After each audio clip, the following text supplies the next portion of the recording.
Hello दोस्तों, good evening. कैसे हैं आप लोग? मैं आप लोगों के सामने एक बार फिर से हाजिर हुआ हूँ एक नए सब्जेक्ट के साथ, जिसका नाम है हिस्ट्री। इतिहास। इतिहास देखिए दोस्तों, ग्रीक वर्ड से मिलके बना है। ग्रीक वर्ड से हिस्टोरिया से बना है। हिस्टोरिया एक ग्रीक वर्ड है जिसे कि हेरोडोटस ने अपने एक बुक लिखी थी, हिस्टोरिका नाम की एक बुक लिखी थी। इसलिए इसी को इंग्लिश में हिस्ट्री कहते हैं। ये एक ग्रीक वर्ड है हिस्टोरिका। हिस्टोरिया एक ग्रीक वर्ड था। हिस्टोरिका नाम की एक बुक लिखी हुई थी हेरोडोटस ने, जिसे इसीलिए फादर ऑफ हिस्ट्री भी कहते हैं, इतिहास का जनक। देखिए, हमें इंडियन हिस्ट्री ही आज हमें पढ़ना है। अब इंडिया को देखिए, प्राचीन काल में जम्बू द्वीप कहा जाता था। अब जम्बू द्वीप वैदिक काल में कहा जाता था, और इसे आर्यवर्त, जब यहाँ आर्य आए तो इसे आर्यवर्त भी कहा गया। राजा भरत के नाम पे हम लोग सुनते आ रहे हैं कि भारत पड़ा, इसे भारतवर्ष भी कहते हैं। हिंदुस्तान इसे ईरानी और पर्शियन ने कहा, और इसे अंग्रेज़ों ने, यहाँ पे कई राजाओं महाराजाओं का शासन था। यहाँ बहुत अच्छी अर्थव्यवस्था थी। यहाँ पे डच आए, फ्रांसीसी आए, इंग्लिश आए, फ्रेंच आए, तो उन्होंने इसे सोने की चिड़िया भी कहा। इंडिया भी इसे कहा जाता है। देखिए क्या था कि ये हमारे पास एक भारत का मैप है। ये एक भारत का मैप है। अब यहाँ पे देखिए क्या है, इस एरिया में यहाँ पे अरब सागर पड़ता है, और एक हमारा बे ऑफ बंगाल है, बंगाल की खाड़ी, और इधर से हिमालय है।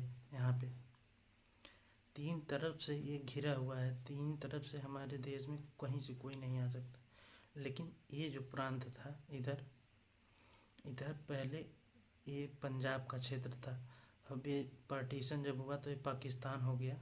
देखिए यहाँ पे लिखता हूँ, ये पाकिस्तान हो गया है और ये अफ़गानिस्तान हो गया है। तो इधर से ही लोग आक्रमण करते थे।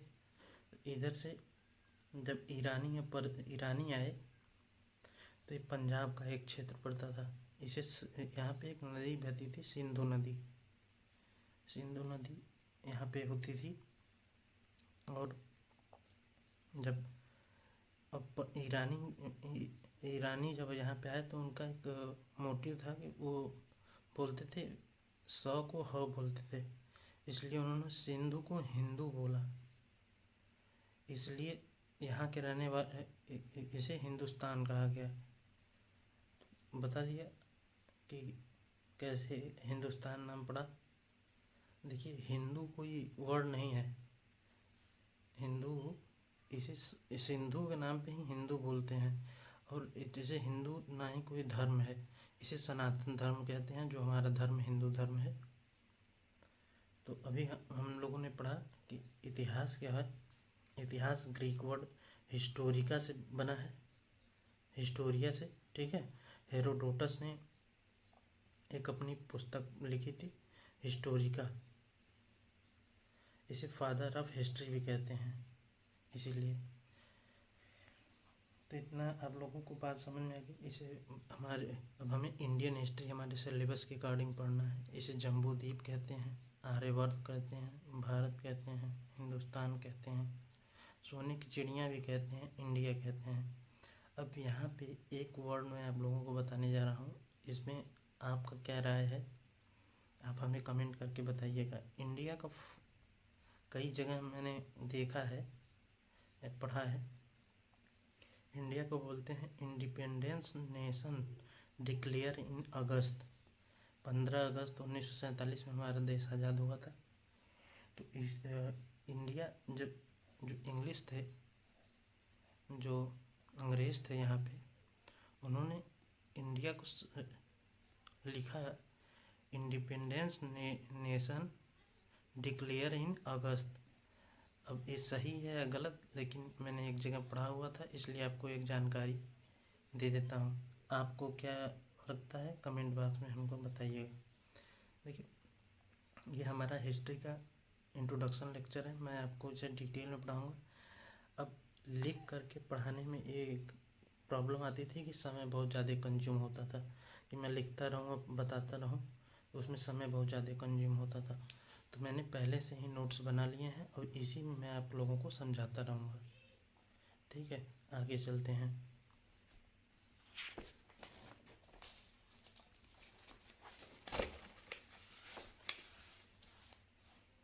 देखिए, अगर इतिहास है तो उसका कुछ सोर्स भी होगा।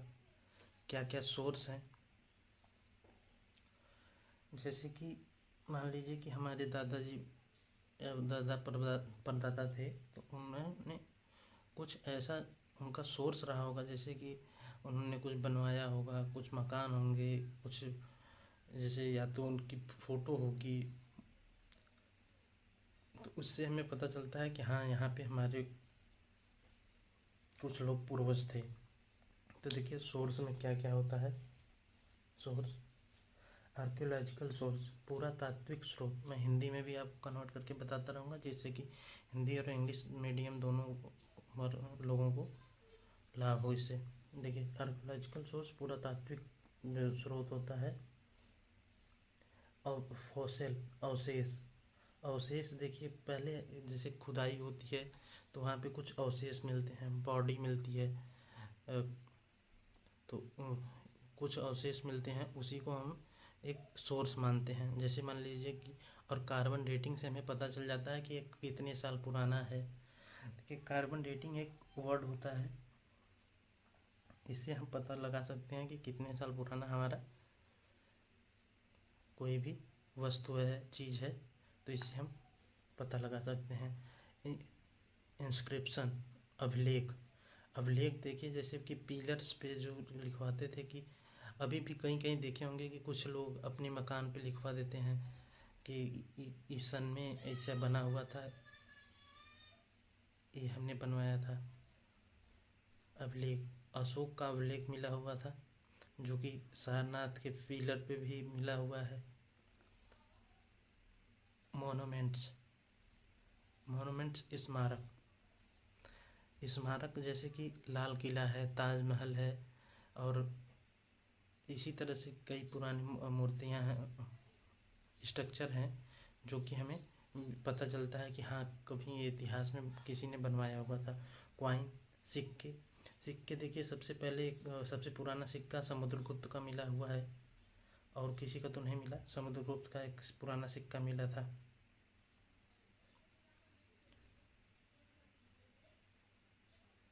समुद्रगुप्त का एक सिक्का मिला जिसपे कि सरस्वती जी बैठी हुई थी और बीड़ा बजाते हुए। स्टैचू, मूर्तियाँ, मूर्तियाँ देखिए नटराज की मूर्ति मिली थी, पशुपतिनाथ की मूर्ति मिली थी। तो ये सब हमारे आर्कियोलॉजिकल सोर्स हो गए, जो कि हमें खुदाई के दौरान प्राप्त होते हैं। देखिए खुदाई के दौरान खोदेंगे तो हमें कोई न कोई ऐसा बॉडी, हड्डी मिलेगा या स्ट्रक्चर मिलेगा। अभिलेख मतलब कोई ऐसा पत्थर मिल सकता है जिस पे कुछ लिखा हो। स्मारक जैसे कि हो सकता है कि जैसे कि इंडस सिविलाइजेशन, मोहनजोदड़ो, हड़प्पा की खुदाई हुई थी, तो उसमें हमारा स्मारक मिला हुआ था। और हो सकता है कि कोई पूरा बना बनाया मिल जाए, हो सकता है कुछ टूटा फूटा मिले। सिक्के, जैसे कहीं हम खुदाई करते हैं तो कुछ हमें धातु सिक्के मिलते हैं, कहीं कहीं मूर्तियाँ भी मिलती हैं। कहीं आप लोग अपने घर के पास आसपास देखे होंगे तो वहाँ पे मूर्तियाँ भी मिलती हैं। लिटरेरी सोर्सेस क्या हैं? साहित्यिक स्रोत, साहित्यिक स्रोत में क्या है कि देखिए कुछ पुस्तकें मिलती हैं हमें, जैसे कि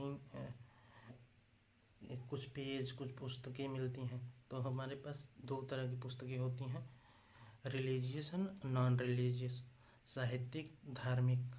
मतलब अधार्मिक और धार्मिक, जैसे कि हमारा साहित्यिक में क्या है, रामायण है, महाभारत है, धार्मिक की पुस्तक हो गई। लेकिन नॉन रिलीजियस में जैसे है कि चाणक्य ने अरसास लिखा हुआ था, मगस्थनीज ने इंडिका लिखी हुई थी, विष्णु शर्मा ने पंचतंत्र लिखा हुआ था, पतंजलि ने महाभाष्य लिखा हुआ था। तो ऐसे कई हमारे बुक्स हैं जो कि हमें मिलते रहते हैं। तो आगे चलते हैं, हम लोग बताते हैं। अब देखिए, डिस्क्रिप्शन ऑफ फॉरेनर ट्रेवलर। कुछ जैसे विदेशी यात्री आए तो वहाँ पे भी हमारा विदेशी यात्री जब आए तो वहाँ से हमें कुछ न कुछ उनके लिखा हुआ मिला कि उस समय ऐसा था, तो उससे भी हमें पता चलता है इतिहास के बारे में। तो देखिए, जैसे चंद्रगुप्त के समय में फाहियान आया था, हर्षवर्धन के समय में वेनसांग आया था, मोहम्मद बिन कासिम के समय में इब्ने बतूता आया था, और जैसे वेनसांग यहाँ पे यहीं पे रहा, यहाँ नालंदा विश्वविद्यालय में इब्ने बतूता ने रहला नाम की एक बुक लिखी। तो इन्होंने अपने देश में जा कर के हमारे देश का बखान किया कि ऐसा उस वक्त था। तो इससे हमें पता चलता है कि कैसे था हमारा भारत पहले के ज़माने में। इसी माध्यम से हमें पता चलता है। ठीक है दोस्तों, तो देखिए, अब जैसे मान लीजिए कुछ हमें अवशेष मिले तो कब का है, कितने समय का है, तो ये हमें पता लगाना बहुत ज़रूरी है। तो इसके लिए मैंने एक चार्ट बनाया है, इससे आप समझ सकते हैं। देखिए, एक समय रहा होगा कि हमारे पास, जैसे कि अभी हमारा मान लीजिए 2020 चल रहा है, 2020 चल रहा है, तो कभी 2000 रहा होगा, कभी 1000 भी रहा होगा ईस्वी, और कभी 500, कभी 100, तो कभी न कभी तो जीरो भी तो रहा होगा। तो यहीं जो जीरो था ना, यहीं से, इसे हमें ग्रेगोरियन कैलेंडर कहते हैं। यहीं जब जीरो था तो इसी को हम बर्थ ऑफ क्राइस्ट कहते हैं। यहाँ पे देखिए, अच्छे से लिख देता हूँ, birth of Christ, birth of Christ बोलते हैं। इसे एनो डोमिनी बोलते हैं, एक लैटिन वर्ड है। ठीक है, तो देखिए, यहीं से हमारा कैलेंडर स्टार्ट हुआ, जो इंग्लिश कैलेंडर हमें, जो इस वक्त हम लोग जनवरी फरवरी स्टार्ट करते हैं, 2020 चल रहा है। तो यही ग्रेगोरियन कैलेंडर, ये कॉमन एरा भी कहते हैं, इसे ईस्वी भी कहते हैं कि सॉरी, जैसे कि 1947 ईस्वी। ठीक है, इस तरह से बोलते हैं। और इसके इधर भी तो कुछ रहा होगा कि इसके इधर जीरो से पहले, ऐसा तो नहीं है कि जब ईसा मसीह का जन्म हुआ तो उससे पहले दुनिया नहीं थी। इससे पहले भी जैसे 150 कभी रहा होगा, कभी 1000, कभी 2000, तो इसको हम बीसी बोलते हैं, कि जैसे कि ईसा मसीह के बर्थ के पूर्व, बीसी, बिफोर क्राइस्ट। ठीक है दोस्तों, तो यहाँ पे बिफोर क्राइस्ट इसे बोलते हैं। तो अब जब मैं कहीं कहूँगा कि 80, जैसे 200 AD, ठीक है, 200 AD, 300 AD, तो आप लोग समझ जाइएगा कि ये ईसा मसीह जो हमारा कैलेंडर चल रहा है उसके हिसाब से है। अब बीसी जब कहूँगा कि 1000 BC, 2000 BC, मतलब बिफोर क्राइस्ट, तो ये समझ जाइएगा कि ईसा मसीह के जन्म के पहले की बात हो रही है। ठीक है, तो आगे चलते हैं। ये हमारा इंट्रोडक्शन क्लास है, और मैं आप लोगों को इतनी अच्छे से हिस्ट्री पढ़ाऊँगा कि आप लोगों को कुछ भी भूलना नहीं पड़ेगा। सॉरी दोस्तों, इंडियन हिस्ट्री। देखिए, इंडियन हिस्ट्री हमारा 3 पार्ट में डिवाइड है। एंशिएंट इंडिया, प्राचीन भारत, मिडाइवल इंडिया, मध्यकालीन भारत, मॉडर्न इंडिया, आधुनिक भारत। ठीक है दोस्तों, ये देखिए, प्राचीन भारत हमारा हर्षवर्धन इसका जब मानते हैं कि हमारा हर्षवर्धन का राज्य जब ख़त्म हुआ था 750 AD में। देखिए, AD मैंने अभी पिछले आपको बताया था कि AD और BC में क्या है। तो 750 AD में, मतलब ईसा मसीह के जन्म के बाद 750 साल बाद हर्षवर्धन नाम का एक राजा था, वहीं लास्ट एम्परर था, तो वहीं से प्राचीन भारत हमारा समाप्त हो जाता है।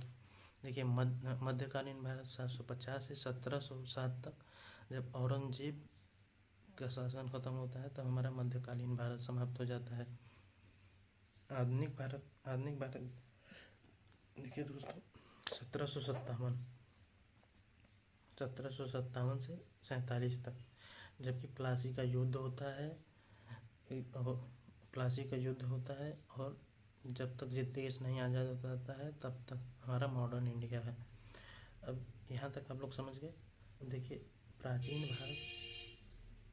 प्राचीन भारत को 3 पार्ट में डिवाइड किया गया है: pre historic period, proto historic period and historic period. मतलब प्राग ऐतिहासिक काल, आद्य ऐतिहासिक काल, ऐतिहासिक काल। ठीक है दोस्तों। प्री हिस्टोरिक पीरियड को भी हमने 2 बार में डिवाइड कर दिया है। एक हमारा आधा है कि देखिए प्राग ऐतिहासिक काल के, जबकि हमारे पास कुछ सोर्स नहीं था, लिखा हुआ हमारे पास कुछ नहीं था, तो उसे हमने स्टोन एज और कॉपर एज 2 भागों में डिवाइड कर दिया है। मतलब पाषाण युग और ताम्र युग। अब देखिए पाषाण में जब पाषाण युग उसे कहते हैं कि जब हम लोग यहाँ के जो थे वंशज थे, जो मनुष्य था वो पत्थरों से शिकार करता था, पत्थर ही उसके लिए सब कुछ था पहले। फिर ये ताम्र युग आया। ताम्र युग में क्या था कि इन्होंने एक धातु तांबे की खोज की और उससे इन्होंने अपना शिकार करना स्टार्ट कर दिया। तो यहीं पे 2 पार्ट में डिवाइड हुआ है। अब देखिए पाषाण युग भी हमारा 3 पार्ट में डिवाइड हुआ है: पेलोलिथिक, मेसोलिथिक और नियोलिथिक। पूरा पाषाण काल और मध्य पाषाण काल और नवपाषाण काल। पूरा पाषाण काल मतलब कि इसमें एक अननोन पीरियड से चला आ रहा है 8000 BC। देखिए BC मैंने बताया ना कि मतलब 8000 साल पहले ईसा मसीह के, उस वक्त पूरा पाषाण काल था, सिर्फ पत्थर ही लोगों को जीवन यापन करने का साधन था। देखिए 8000 BC से 4000 BC, इसे मध्य पाषाण काल कहते हैं। अब इसके बाद है नवपाषाण काल, 4000 से 2500 BC तक। अब देखिए यहीं से हमारा नवपाषाण काल जब शुरू हुआ तो यहीं पे हम लोग थोड़ा पहियों का आविष्कार कर लेते हैं। यहीं से हमारा सिविलाइजेशन चालू हो जाता है, एक सोची समझी सिविलाइजेशन जो कि चालू होती है, यहीं से हमारा शुरू हो जाता है।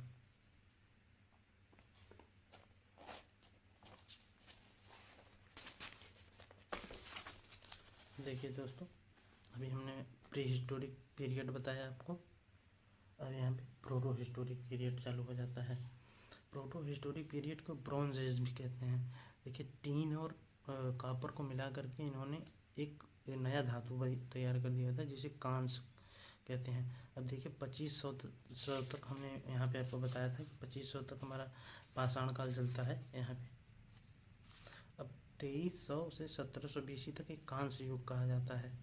ठीक है, 1700 तक इसे कांस्य युग। यहीं पे देखिए सिक्के भी मिले हैं, कांस्य की मूर्तियां भी मिली हैं, यहीं पे हमारा उदय होता है। अभी तक जो रियलिटी में जो सोर्स मिल पाया है, एक्चुअल सोर्स यहीं से हमारा मिला है, इंडस सिविलाइजेशन का।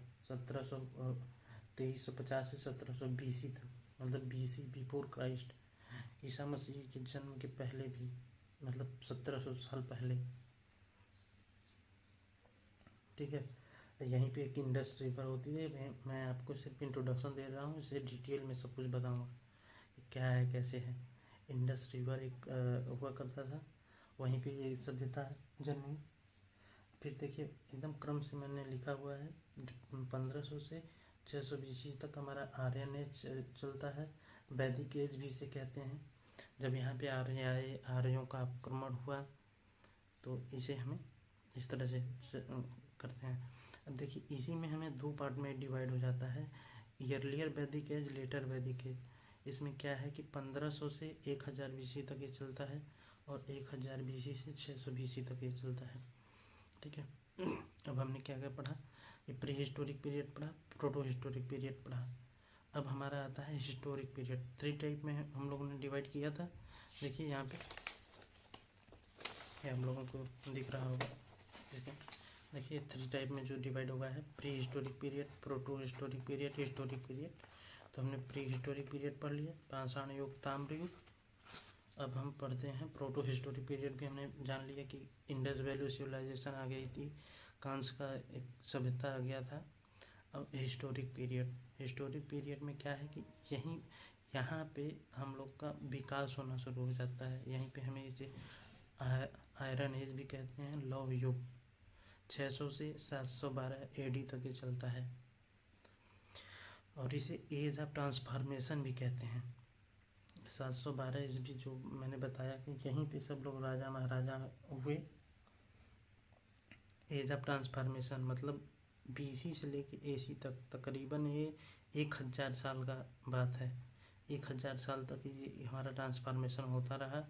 इसमें क्या क्या हुए, रिलीजियस चेंज हुआ, पॉलिटिकल चेंज हुआ, जैसे कि धार्मिक चेंज हुआ, राइज ऑफ न्यू सेट्स मतलब कई धर्मों का प्रचार होने लगा, कई धर्मों का उदय हुआ, जैन धर्म, बौद्ध धर्म, इस तरह से कई धर्म हुए।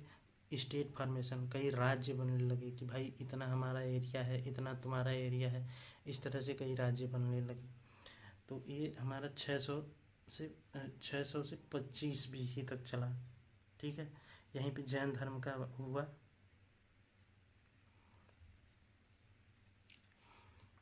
आगे चलते हैं दोस्तों।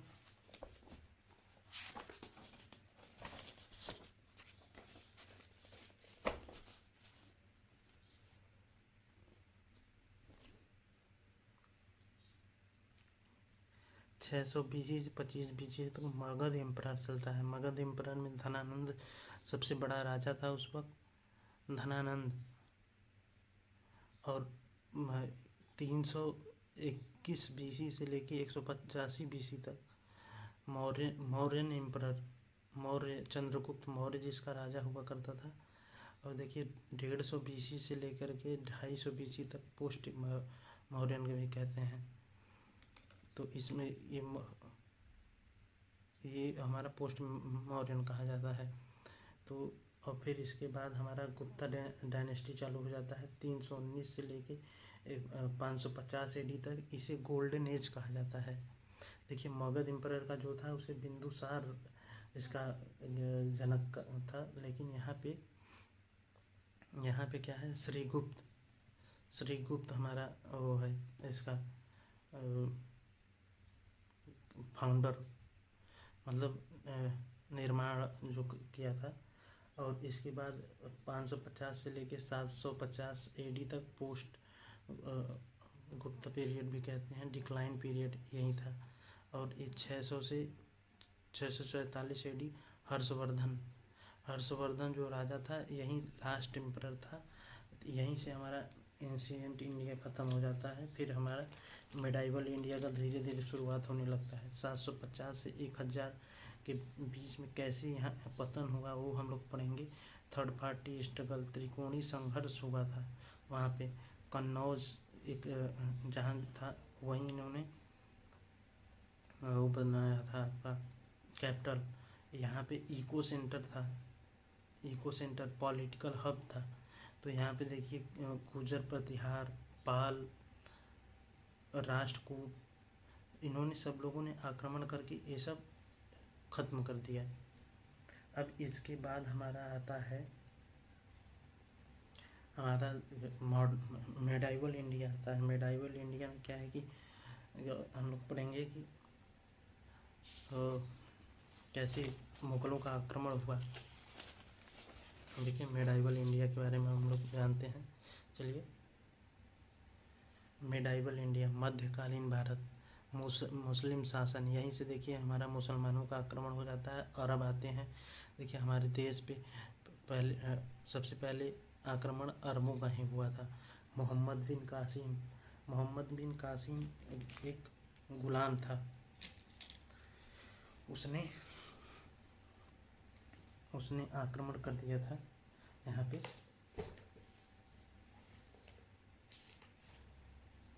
इस्लाम धर्म का एक का वो था गुलाम, इसने आक्रमण किया कि तो यहाँ पे कैसे कैसे कहा जाता है कि इसने 2 साल ही यहाँ पे किया था आक्रमण। फिर उसके बाद मोहम्मद गजनी आया, जो कि इसने अपना धर्म के प्रचार के लिए आया था।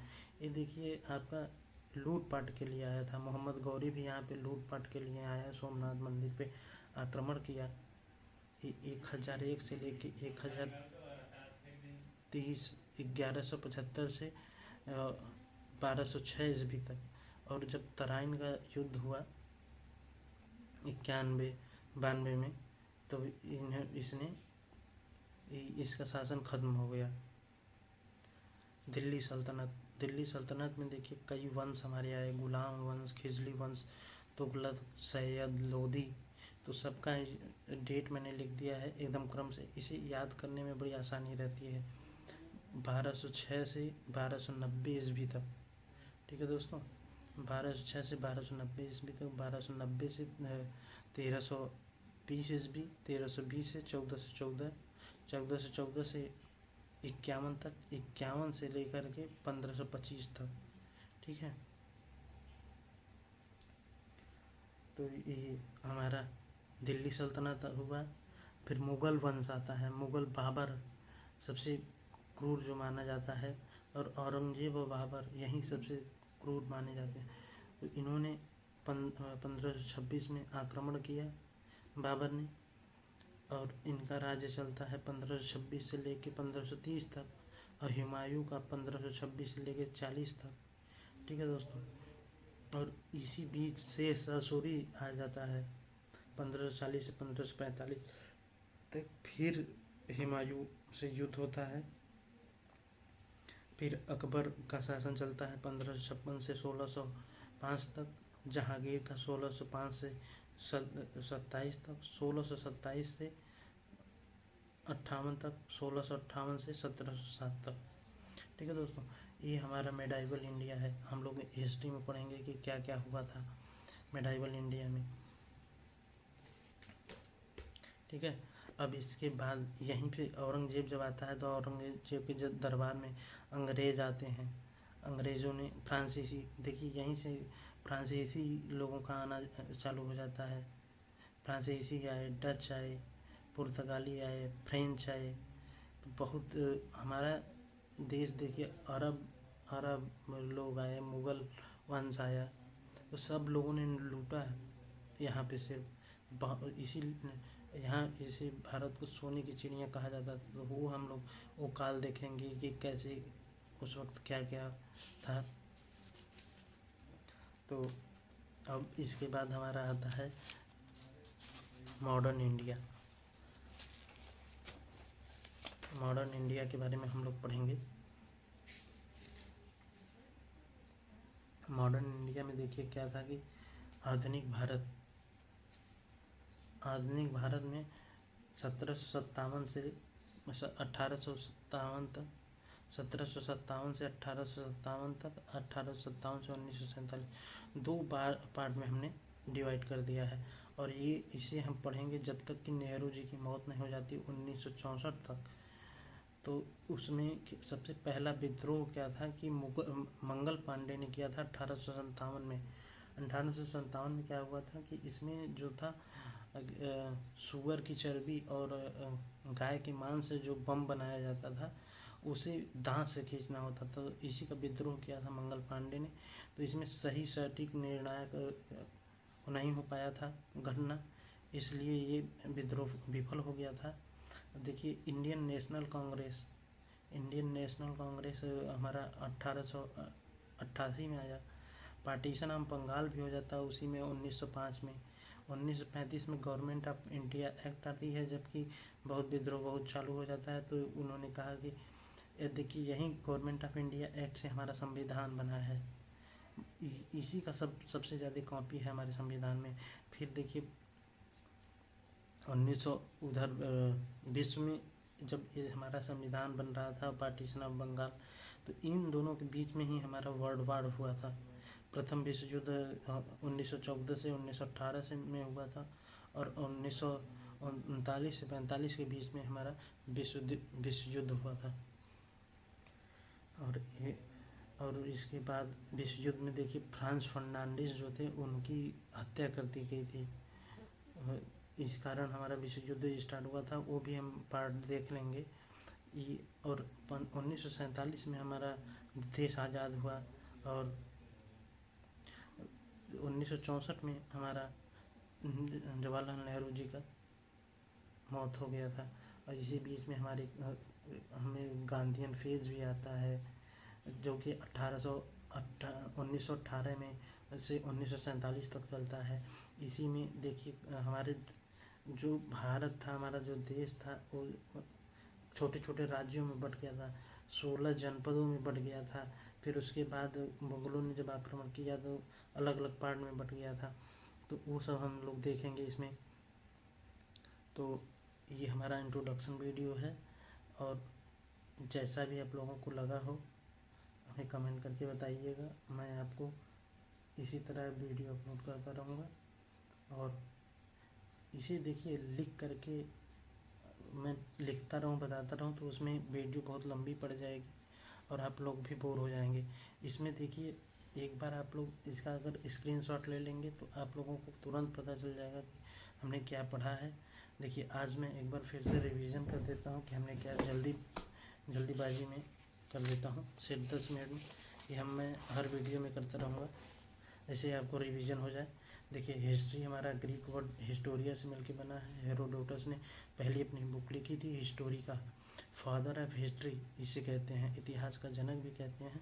अब देखिए इंडिया के बारे में हमें पढ़ना है, तो इंडिया को पहले प्राचीन काल में जम्बूद्वीप कहा जाता था। जब यहाँ पे आर्य आए तो आर्यवर्त भी कहा गया, राजा भरत के नाम पे भारत पड़ा था। हिंदुस्तान कैसे पड़ा?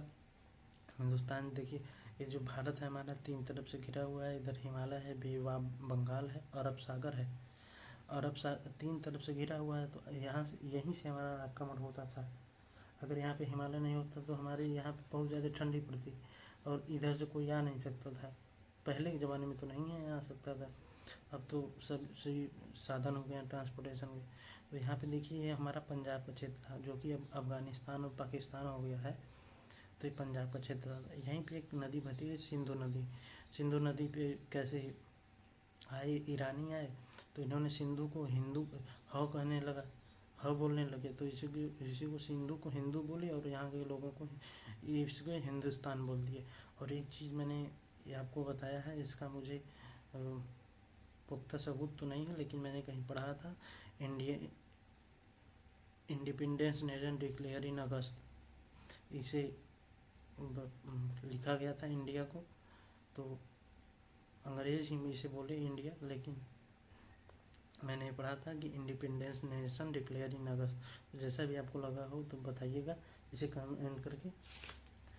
और 10 मिनट में इसे मैं रिवीजन कर देता हूँ।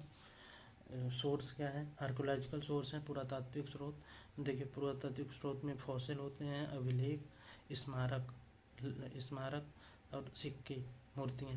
तो कुछ अवशेष मिले होंगे हम खुदाई करते समय। अभिलेख मतलब जैसे अशोक का अभिलेख मिला कि उसने कुछ लिखवाया था अपने स्तंभों पे। स्मारक के रूप में लाल किला है, ताजमहल है। सिक्के, समुद्रगुप्त के सिक्के मिले। अब जैसे रानी विक्टोरिया के भी सिक्के होते थे, तो उसी तरह से इतिहास के सब सिक्के हैं। मूर्तियाँ, पशुपतिनाथ की मूर्ति मिली, नटराज की मूर्ति मिली, देवियों की मूर्ति मिली थी कई। और लिटरेरी सोर्सेस में साहित्यिक स्रोत, रिलीजियस, धार्मिक, अधार्मिक, जैसे कि रामायण लिखा था, महाभारत लिखा था चाणक्य ने, अर्थशास्त्र मैगस्थनीज ने, इंडिका, इसी तरह से कई बुक हैं।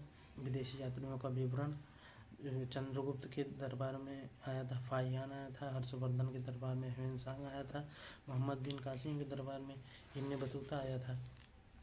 तो देखिए ये सब कब का था, जैसे कि मान लीजिए कि कब आया, तो हमें सन तो नहीं पता था, ठीक है। तो उसके लिए मैंने एक चीज़ आप लोगों को यहाँ बताया हुआ था कि देखिए कभी जैसे आज 2020 चल रहा है, तो कभी न कभी जीरो रहा होगा 1000 साल पहले, 10,000 साल पहले, ठीक है। तो 100 साल पहले, तो जब जीरो था तो इसी को हम लोग ग्रेगोरियन कैलेंडर बोलते हैं, birth of Christ.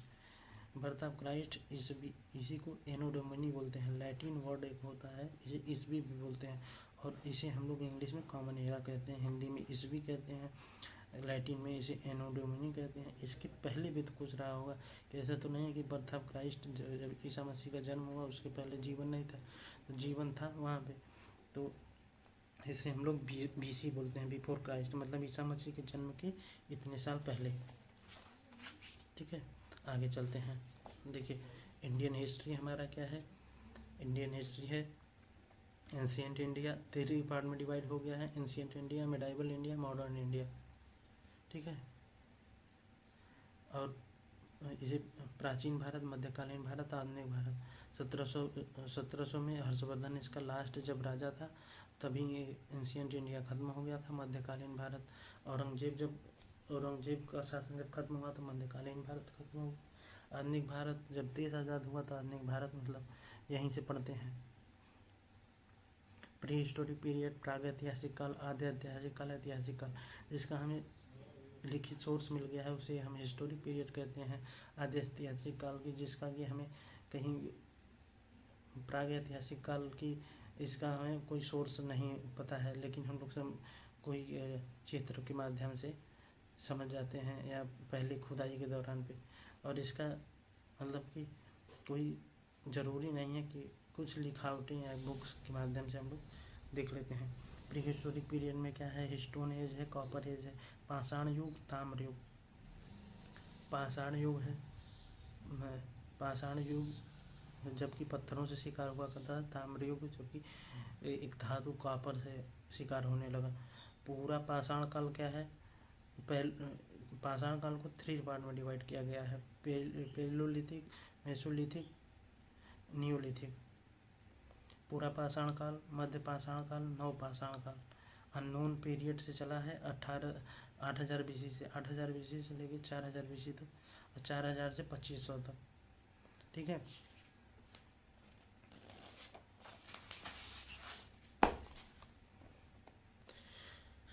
Pro historic period क्या है। प्रो हिस्टोरिक पीरियड में इसे हमने कांस युग भी कहते हैं।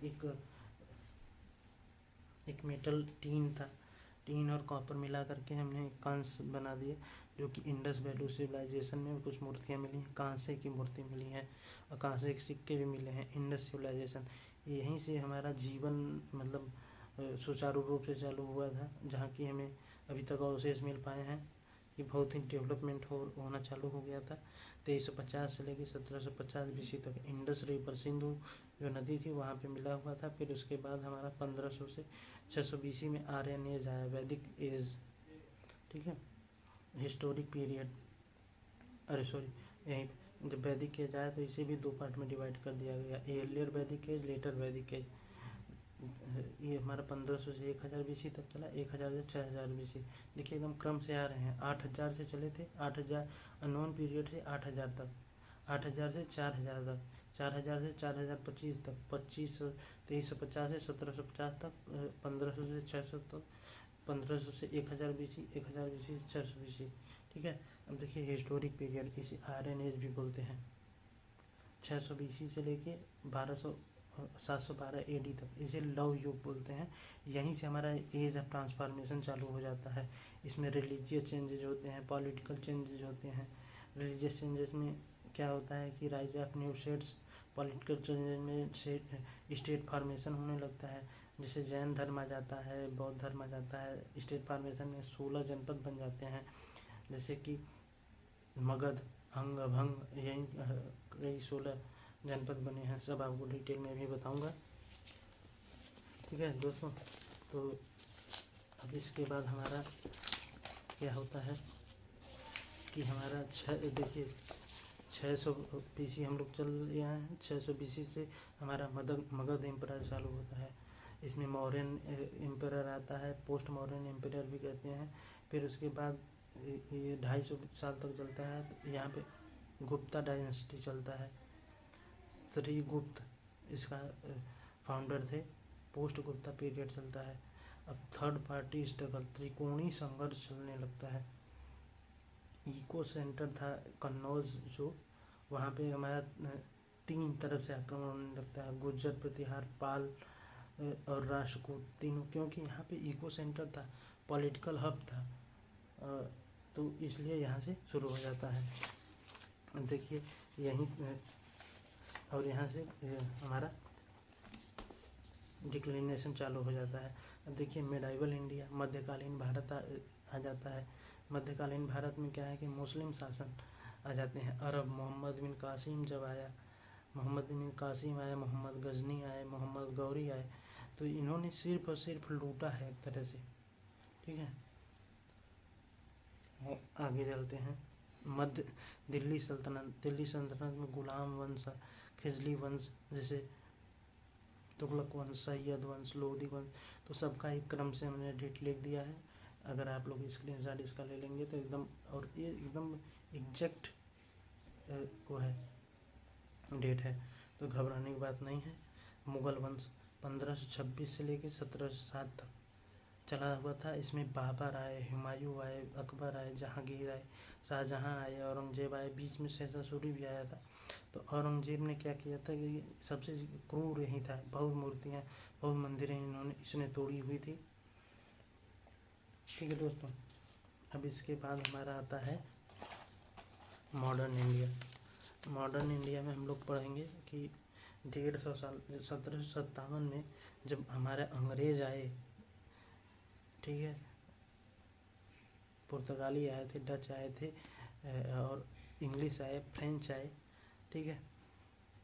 तो ये इधर 150 साल 1857 में जब पहली क्रांति हुई थी, तो इसे हम 2 फेज में पढ़ेंगे। ये समकालीन भारत होता है, इधर वाला 91 साल।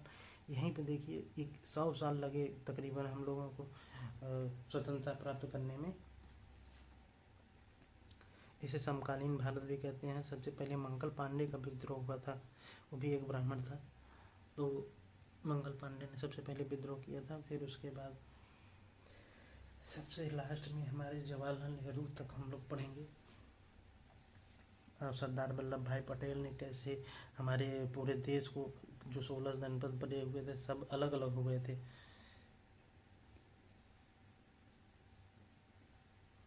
तो सबको इकट्ठा करते हैं हमारे पटेल साहब।